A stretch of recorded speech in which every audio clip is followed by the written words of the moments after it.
실수하지 않는다라는 거, 그거 하나 붙들고 움직입니다. 아멘, 아멘. 우리 광주평강교회 저는 가봤습니다. 광주평강교회 아주 건실한 교회고요. 규모가 있는 교회고 또 좋은 성도들 많이 힘을 내어서 정말 활력 있는 교회 제가 목격도 했습니다. 그럼에도 불구하고 우리 교회는 또 오히려 저희가 광주평강교회의 장점을 따라가려고 하고 있는데 우리 김승주 목사님 저도 알고 우리 교회도 왔다 가셨는데 김승주 목사님이 생각하는 교회 어떤 교회일까요? 그리고 또 우리 홍원재 교회가 어떠한 모습으로 이렇게 걸어 나가야 될까 좀 권면해 주신다면 좋겠습니다. 항상 부러운 부분이 있어요. 제가 홍은교회 성도님들은 잘 모르고 제가 알고 있는 건 우리 김지훈 목사님을 통해서 교회가 세워져 나가고 또 귀한 성도님들이 함께 한다라는 걸 이야기를 통해서 듣는데요.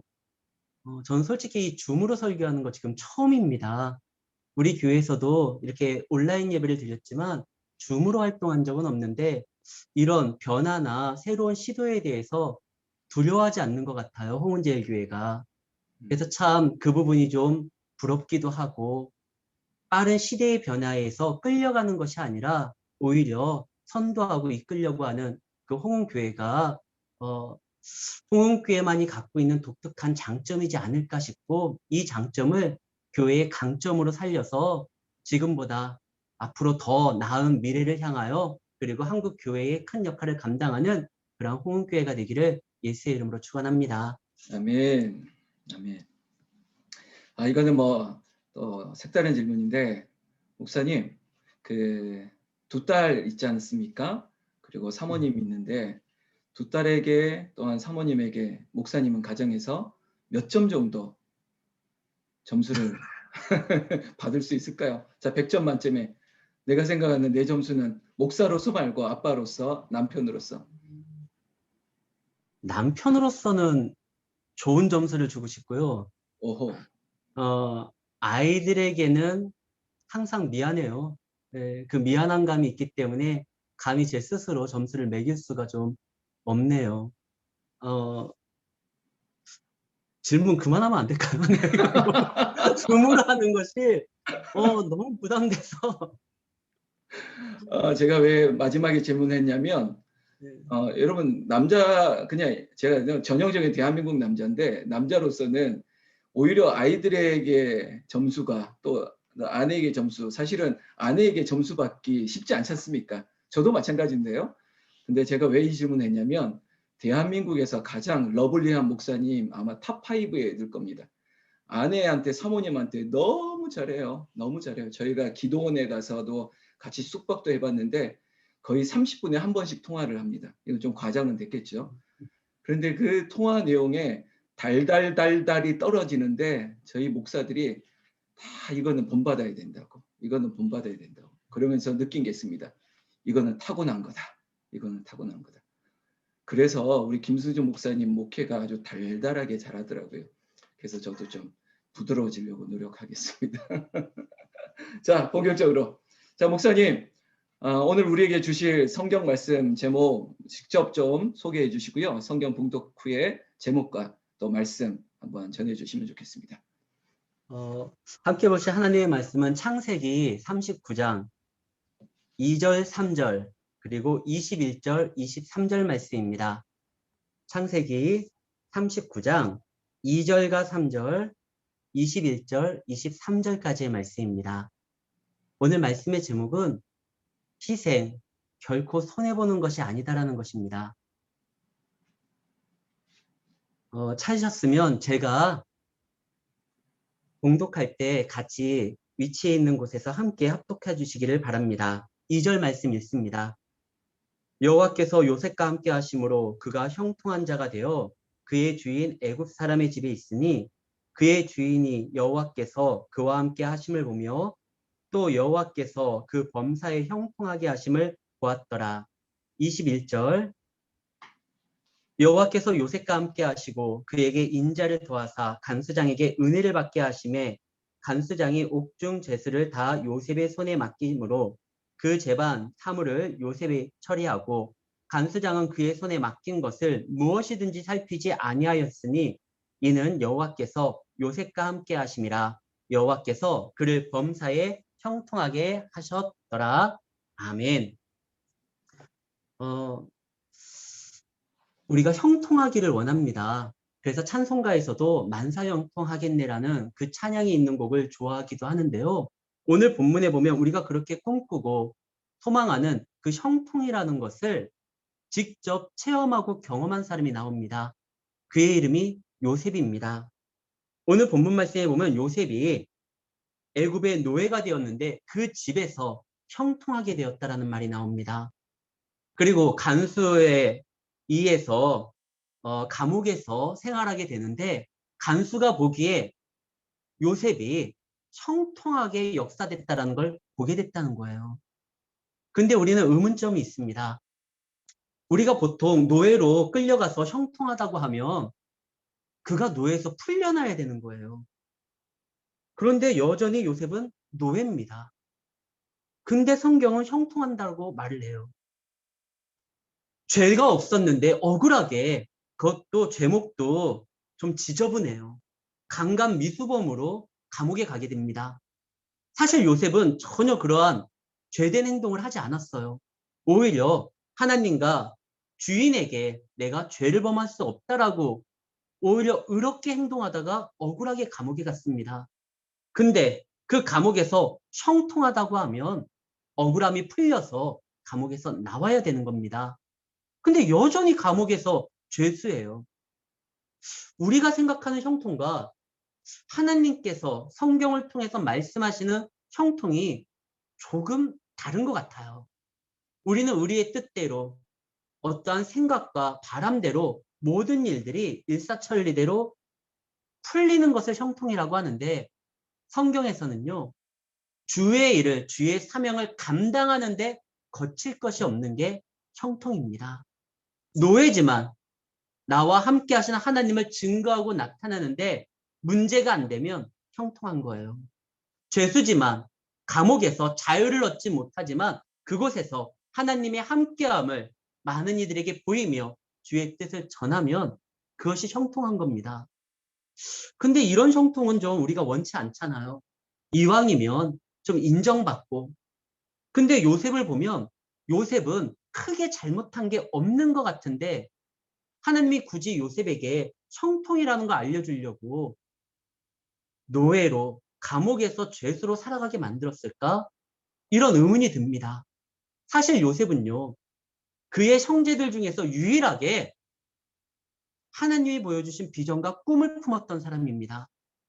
다른 형제들은 여전히 아버지 집에서 거하는데 유독 요셉만 하나님의 비전과 꿈을 봤음에도 불구하고 그 꿈 때문에 형제들의 미움을 받게 되고 때로는 아버지의 꾸지람도 받아요.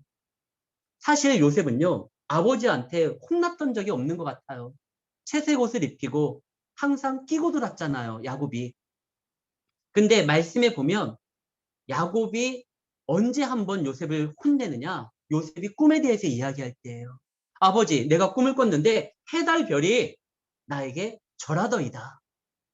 그때 이 야곱이 화가 나가지고 내가 너에게 절한단 말이냐? 그때 처음으로 꾸짖음을 당해요. 그 요셉의 입장에선 억울해요. 요셉은 자기가 바란 것도 아니고 꿈꾸던 것도 아니고 희망했던 것도 아닌데 일방적으로 하나님이 그에게 비전을 주시고 꿈을 주셨습니다. 근데 그 꿈 때문에 형제들의 미움을 받게 됐고 아버지의 꾸지람을 받게 되고 결국에는 죽음의 문턱까지 가게 됐다가 다행히 죽지는 않고 애굽의 노예로 팔려갔죠. 그러니까 요셉이 억울한 거예요. 하나님 그 꿈을 안 보여줬으면 아빠한테 혼날 일도 없고 형제들에게 미움받지도 않고 내가 이렇게 노예로 끌려가지도 않아도 됐을 텐데. 근데 하나님은요. 요셉을 통해서 분명 큰일을 하고 싶은 거예요. 지금 사순절 기간인데요. 이 사순절에는 우리가 주님의 우리를 향한 희생, 그 놀라우신 사랑에 대해서 묵상하면서 감사하는 기간을 갖는 겁니다. 그런데요. 예수님이 희생했기 때문에 모든 인류의 구원함이 이르렀습니다. 야곱의 집에는 희생하는 사람이 없었어요. 서로 질투하고 싸움하고 경쟁하는 형제들은 있었지만 누구 하나 희생하는 사람이 없었어요. 예수님의 희생이 온 인류를 구원했었던 것처럼 야곱의 집에도 누군가는 희생을 해야 됩니다. 집에서요. 어머니가 희생하기 때문에 집이 세워집니다. 아버지가 희생하기 때문에 자녀들이 세워집니다. 교회도요. 희생하는 누군가가, 헌신하는 누군가의 노력이 있기 때문에 하나님이 그를 통해서 교회를 세웁니다. 구약의 교회라고 했었던 이 야곱의 집에 아무도 희생하지를 않아요. 서로 싸우려고 하고 무엇인가 더 얻으려고 차지하려고 하죠. 야곱의 형들을 보면, 야곱의 그 아내들을 보면 서로 경쟁하듯이 아이를 출산합니다. 그래서 이 아이들은요, 몸에 배웠어요. 경쟁하는 것이. 협력하는 것보다 자기가 먼저 우위를 점하기 위해서 노력하는 자세들이 몸에 배웠기 때문에 양보라는 게 없어요. 실제로 아버지의 사랑받는 아들임에도 불구하고 내 막내 동생에게 더 많은 것이 갈 것 같으니까 그를 후계자로서 낙점 찍힌 그 요셉을 없앰으로 자기의 지분을 넓히려고 했습니다. 이런 가문에서 하나님께서 믿음의 조상으로서 온 인류를 구원할 하나님 안에서의 메시아 가문으로서 세우기에는 무엇인가 부족을 해요. 그래서 하나님이 요셉을 택합니다. 요셉은 자기가 자원한 것도 아니지만 그 집안에서 유일하게 하나님의 말씀에 반응할 수 있는 사람이 요셉이었어요. 하나님이 우리를 택해서 우리를 일꾼 삼았다고 하면 우리가 아직 준비가 되어 있지 않는다 할지라도 우리가 바라고 꿈꾸고 달려가지 않았다 할지라도 하나님 편에서 준비됐기 때문에 그분 손에 이끌리면 됩니다. 요셉은 준비되어 있지 않았어요. 그래서 준비되지 않았기 때문에 한참 헤매기는 합니다. 요셉이 이제 끌려가요. 끌려갔었을 때 요셉이요, 형들에게 애원을 했습니다. 형들 장난치지 말라고. 형들 나한테 왜 이렇게 하느냐고. 내가 그동안 섭섭했으면 형들 나를 용서해 달라고. 근데 형들이요, 이미 이 동생을 죽이기로 작정을 했거든요. 그때 유다가 나섭니다. 야, 죽여봤자 우리에게 아무것도 없으니까 이왕이면 팔자. 유다가 그 말을 한 건 자기 동생을 살리기 위함이 아니었습니다. 요셉을 살리려고 생각했던 건 첫째 형 루벤이었지, 유다는요, 노예로 팔아먹고 그것을 돈으로써 우리가 나눠 갖자라고 했어요. 생명을 살린 거 아니에요. 그때 당시에 노예는요, 죽음보다 더한 지옥 같은 삶을 사는 겁니다. 자기 동생을 죽지도 못하고 노예로 팔아버린 거예요. 그때 요셉이 이 꿈에 의해서 고난당하고 아픔이 오는 거에 대해서 견디지를 못합니다.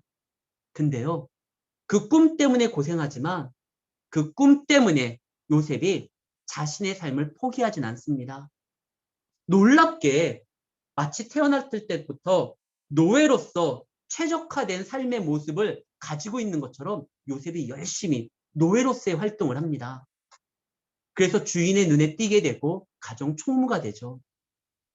감옥에 갈 때도 마찬가지예요. 너무나 억울한 건데 죄수로서의 삶을 또 이어갑니다.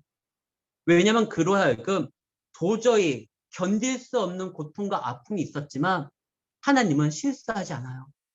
나에게 비전과 꿈을 주신 이 하나님은 분명히 이 꿈을 헛되게 만들지 않을 거라는 확신은 가지고 있었습니다. 요셉이요. 사실 우리가 이렇게 생각할 수가 있어요. 요셉이 그냥 애굽에 유학을 가가지고 아버지의 전폭적인 지원을 받아 행정고시와 사법고시와 뭐 여러 가지 그런 고시들을 통과해서 최고속 승진을 해가지고 애굽의 총리가 되면 그냥 다 좋을 텐데 왜 하나님은 꼭 이런 방식을 선택을 했을까? 분명히 하나님은 요셉에게 비전을 줍니다. 곡식단들이 절을 하잖아요. 음식에 관련된 뭔가 중요한 일을 요셉이 맡는다는 거예요. 해, 달, 별이 절을 합니다. 온 우주가 관심을 두고 온 우주의 운명이 맡겨질 소중한 일을 요셉이 감당한다는 거예요. 근데 그러기 위해서 먼저 요셉이 더 많이 깨어져야 해요. 아니, 요셉은 완전한 사람 아닙니까? 생각할 수도 있겠지만 전혀 그러지 않아요. 제가 한번 얘기를 해볼게요. 요셉이 채색 옷을 입고 하나님의 말씀과 약속이 있는 아버지 야곱의 집에서 하나님이 보여주신 비전과 꿈을 이야기할 때 그의 형제들도, 심지어 하나님과 씨름해서 이스라엘이라는 영광된 이름을 가진 야곱조차도 요셉을 통해서 하나님의 함께함을 본 적이 없어요. 오히려 그가 이야기할 때마다 형제들은 상처를 받았고 아버지는 불쾌했습니다. 채색 옷을 입고 하나님이 보여주신 꿈을 이야기하고, 그것도 어디에서? 하나님의 약속이 있는 구약의 교회라고 하는 야곱의 집에서 말을 했는데, 아무도 하나님과 함께 했었다라는 이야기를 성경은 기록하지를 않아요. 언제 그가 하나님과 함께 했다라는 말이 나오느냐? 39장 노예였을 때, 죄수였을 때입니다. 하나님이 함께 한다는 건 그가 비로소 하나님과 동행하는 삶을 살아간다는 겁니다. 요셉은요, 꿈은 꿨지만 그 꿈에 하나님의 말씀에 하나님의 약속을 자신의 인격으로 변화시키는 삶과 연결시키지는 않았어요. 이게 문제예요. 오늘날 우리 한국교회가 많이 지탄을 받습니다. 교회의 건물이 초라해서가 아니에요. 교회에 하나님의 약속과 비전이 없기 때문에 그렇지도 않습니다. 그 말을 증거해야 될 일꾼들이 없어서도 아니에요. 그 약속을 나의 삶의 인격으로 표현하는 사람들이 적기 때문에 문제입니다. 오늘날 한국교회의 문제는요, 예수를 위해서 살아가는 일꾼이 적어서가 아니라 오히려 예수의 말씀대로 살아가지 않는 사람들이 너무나 많기 때문에 문제인 거예요. 요셉은요, 이제 하나님과 동행하기 시작해요. 하나님의 꿈을 그냥 입술로써 이야기하는 자가 아니라 그 꿈에 지배당하게 됩니다. 그래서 서서히 바뀌어요. 요셉의 내용을 한번 봐요. 처음에 요셉이 꿈을 꿨을 때 그 꿈을 그대로 얘기만 했습니다. 그 꿈의 내용이 뭔지 해석할 수도 없었어요. 그러나 하나님과 함께하고 그 비전을 봤을 때 요셉이요, 꿈을 해석하기 시작합니다. 그 감옥에서 술 맡은 관원장, 떡 맡은 관원장의 기도가 꿈이 무엇인지를 알려줘요. 거기까지는 해요. 해석까지. 그런데 더 나아가 그가 나중에 바로 앞에 있을 때는 해석뿐만 아니라 그 꿈을 어떻게 삶에 적용해야 되는지까지 이야기합니다. 그리고 그거에 따른 자기들의 자세와 사람들의 어떠한 행동에 대해서까지도 이야기를 해요. 그때 놀라운 변화가 일어납니다. 요셉의 가문은, 야곱의 집안은 약속은 있었지만 그 누구도 주님의 말씀에 헌신되고 그거에 대해서 희생하려고 하는 사람이 없었지만 하나님이 요셉을 택했고 요셉의 그 희생과 하나님의 말씀대로 살아가고자 하는 그의 역사를, 그의 삶의 전반을 하나님이 직접 간섭하시고 만짐으로 인하여 꿈의 사람이, 꿈꾸는 자가, 처음에는 요셉의 별명이 꿈꾸는 자잖아요. 형제들이 붙여준 별명이. 꿈꾸는 자에서 이제 꿈의 사람이 되버립니다. 믿음의 사람이 되는 거죠. 사랑하는 성도 여러분, 우리는요, 하나님 안에서 훈련되는 거, 이 고난도 하나님이 함께 한다고 하면 결코 헛된 일로 하나님은 시간을 허비하지 않습니다. 반드시 이것이 때로는 우리에게 훈련 기간으로 만들 수 있는, 하나님은 우리를 통해서 역사하는데 우리가 생각하는 것 이상의 수만 가지 방법을 알고 계셔요. 요셉이 거기에서 순종했기 때문에 그 13년간의 시간을 생 고생이 아니라 하나님의 귀한 자녀로서 세워지는 훈련 기간으로 만듭니다. 자, 그러니까 어떻게 되죠? 우리가 고난을 당할 때, 하나님 이렇게 고난을 당하면 우리가 이제 세상에 다시 못 돌아가는 거 아닙니까? 세상과 너무 멀어서서 이제 다시 하나님의 사역지인 그곳에서 하나님의 일꾼으로 살아가지 못하는 거 아닙니까? 걱정할 때가 있어요. 근데 걱정하지 마십시오. 하나님이 그분의 때가 되면 반드시 우리를 세웁니다. 광야 40년 동안 훈련받았을 때 이스라엘 백성들에게 불안함이 있었어요. 그러나 그들이 훈련을 완성했을 때 하나님의 명령에 따라 한마디도 하지 않고 여리고성을 하루에 한 바퀴 돌 때까지 순종할 수 있는 그 믿음이 되니까 하나님이 그들에게 적과 꿀이 흐르는 땅을 인도해 줍니다. 요셉도 마찬가지예요. 요셉도 이제 훈련이 다 됐으니까 요셉에게도 음욕이 있어요. 그래서 요셉이 그 자신의 정욕과 이런 부분을 이겨낼 수 있었던 시험이 바로 보디발의 아내 얘기예요. 그리고 요셉이 또 하나님을 신뢰하지만 사람에게 기대고 싶은 마음이 있었습니다.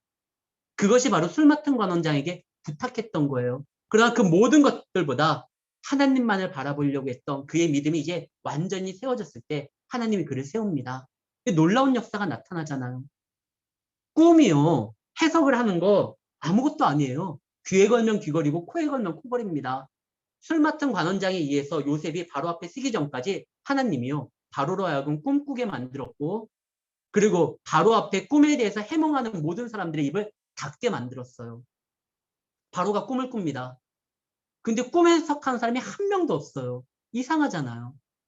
하나님은요, 이제는 요셉의 때가 됐기 때문에 그 요셉이 해석해야 되는 상황이기 때문에 그 꿈에 대해서 그 누구도 감히 말하지 못하라고 입을 틀어 막습니다.